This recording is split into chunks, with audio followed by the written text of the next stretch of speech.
दोस्तों, बारिश की गतिविधियां मध्य प्रदेश के भागों पर कम हो चुकी हैं।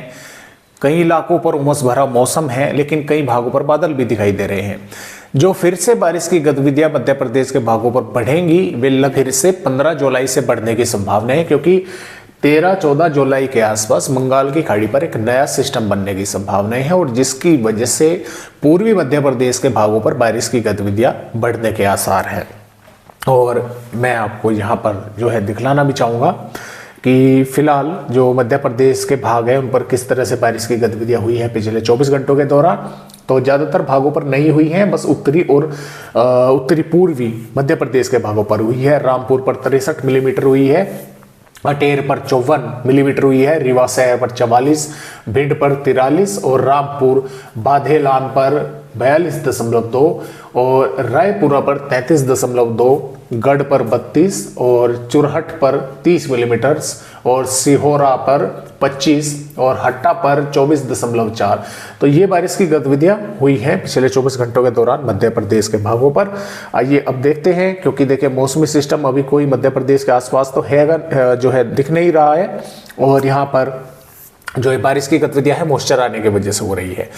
तो यहाँ पर 12 जुलाई में भिंड, दतिया के साथ साथ झाबुआ, अलीराजपुर, बड़वानी, धार, इंदौर, खरगोन, देवास, खंडवा, बुरहानपुर, हरदा, बैतूल, नर्मदापुर, छिंदवाड़ा, पारडूना, सिवनी, बालाघाट, मंडला, डिंडोरी, अनूपपुर, शहडोल, मेहर, सतना, रीवा, मऊगन, सिद्धि, सिंगरौली के भागों पर यहाँ पर कुछ भागों पर बादल दिखाई देखे। बादल तो ज्यादातर भागों पर दिखाई दे सकते हैं, लेकिन इन जिलों के कुछ भागों पर थोड़ी बहुत बारिश भी हो सकती है। कहीं पर हल्की फुल्की बूंदाबांदी भी होकर रह सकती है, कुछ जिलों के गांव शहरों पर, कुछ पर थोड़ी सी तेज भी हो सकती है, लेकिन ज़्यादा यानी कि लंबे समय तक जोरदार बारिश होने की संभावना मध्य प्रदेश के भागों पर नहीं है। यही है कि कुछ भागों पर सिर्फ बादल आकर रह गए, बारिश ही नहीं हुई। कुछ भागों पर थोड़ी बहुत बूंदाबांदी सी हो गई, कुछ पर कुछ समय के लिए थोड़ी सी तेज बारिश हो गई। अब जो नीमच, मंदसौर, रतलाम, उज्जैन, आगरमालवा, राजगढ़, शाजापुर, भोपाल, सीहोर, रायसेन, नरसिंहपुर, जबलपुर, कटनी, उमरिया, पन्ना, दमोह, सागर, विदिशा, गुना, अशोकनगर, निवाड़ी, टीकमगढ़, छतरपुर, श्योपुर, शिवपुरी, मुरैना, ग्वालियर के भाग हैं। यहाँ पर मौसम ड्राई बना रहेगा, धूप भी देखने को मिलेगी, लेकिन बादल जो हैं आ सकते हैं, कई भागों पर दिखाई दे सकते हैं, कहीं पर हल्के तो कहीं पर घने, और बारिश की संभावना इन पर कम है, लेकिन फिर भी इक्का दुक्का भागों पर थोड़ी बहुत बूंदाबांदी कुछ जिलों के गांव शहरों पर हो सकती है कहीं कहीं पर, यानी कि कुछ जिलों पर थोड़े बहुत घने बादल भी बन सकते हैं।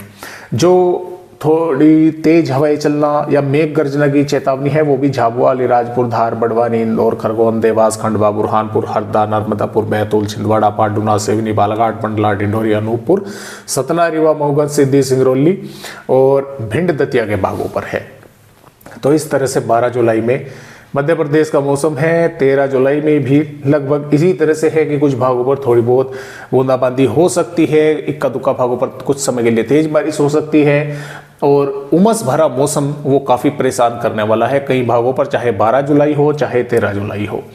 14 जुलाई में भी मध्य प्रदेश के भागों पर देखें थोड़ी सी बारिश की गतिविधियां बढ़ रही हैं। पारडूना, छिंदवाड़ा, सिवनी, बालाघाट, मांडला, डिंडोरी, अनूपपुर के भागों पर, इन जिलों के कुछ थोड़े से अधिक भागों में बारिश की गतिविधियां बढ़ सकती हैं इन जिलों पर।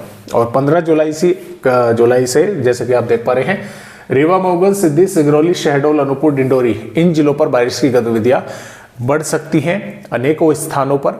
हालांकि कई दिन आगे की वेदर रिपोर्ट है, इनमें फिर बदलाव भी मौसमी सिस्टमों में दोस्तों होते रहते हैं। इसके साथ साथ मैं आपको यहाँ पर ये भी दिखलाना चाहूँगा कि जो बारिश की गतिविधियाँ हैं, देखिए यहाँ पर ये 15 जुलाई की है, तो यहाँ पर बारिश की गतिविधियाँ बढ़ रही हैं। 16 जुलाई में भी बादल वगैरह पूर्वी भागों पर दिखाई देंगे, कई भागों पर बारिश हो सकती है। उसके बाद में लगभग 17 जुलाई में भी उमरिया, शहडोल, अनूपपुर के आसपास के भागों पर बादल दिखाई दे सकते हैं, इक्का दुक्का भागों पर बारिश हो सकती है। और ये इस तरह की संभावनाएं कुछ भागों पर थोड़ी बहुत बादल दिखना, बूंदाबांदी होना 18 जुलाई में भी रहेगी। 19 जुलाई में पश्चिमी भागों पर बादल दिखने शुरू हो जाएंगे, क्योंकि देखिए उस समय तक एक बंगाल की खाड़ी पर और एक नया सिस्टम बनेगा और ये थोड़ा सा ताकतवर रहेगा, और इसके कारण जो इधर से मॉइस्चर आएगा तो उसके कारण मध्य प्रदेश के भागों पर ये बादल वगैरह दिखना, देखिए ये 20 जुलाई में और अधिक भागों पर बादल जो हैं दिख रहे हैं मध्य प्रदेश के भागों पर थोड़े। तो इस तरह से फिलहाल जो है मध्य प्रदेश राज्य का अपडेट है। कई दिन आगे की वेदर रिपोर्ट है, फिर बदलाव हो सकते हैं। तो आज की वीडियो में मध्य प्रदेश भाइयों को बस इतनी जानकारी।